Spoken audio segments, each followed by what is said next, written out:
हर हर महादेव।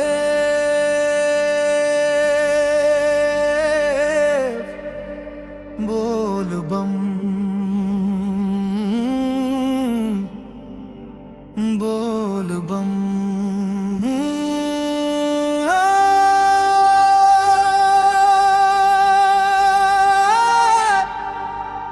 जय भोलेनाथ।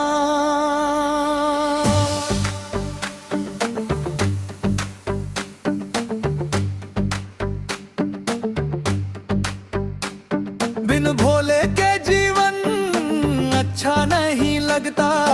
भोले बाबा बिना मन कहीं नहीं लगता। सावन में चला देवघर धाम।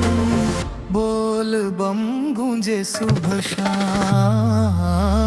बोल बम गूंजे सुबह शाम।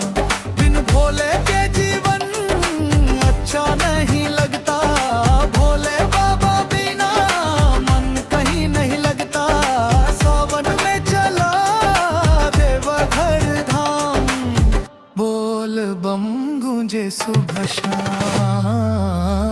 बोल बम गूंजे सुबह शाम।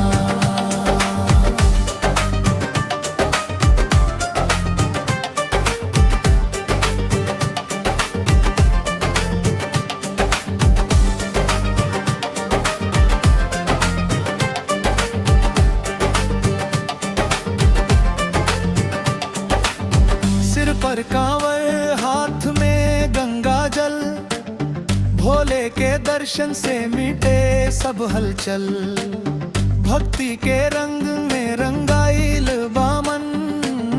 शिव नाम जपला से मिले सुख चैन। बिन भोले के जीवन अच्छा नहीं लगता। भोले बाबा बिना मन कहीं नहीं लगता। नीलकंठ बाबा दीनन के सहारा।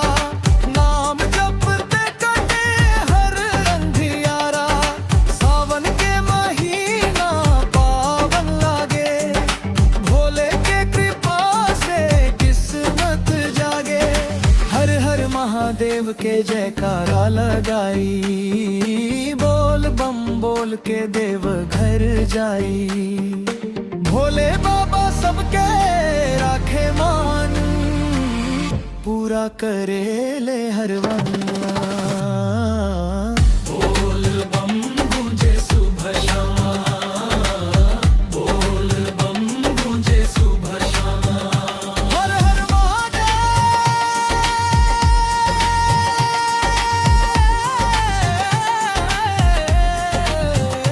बोल बम। जय भोलेनाथ।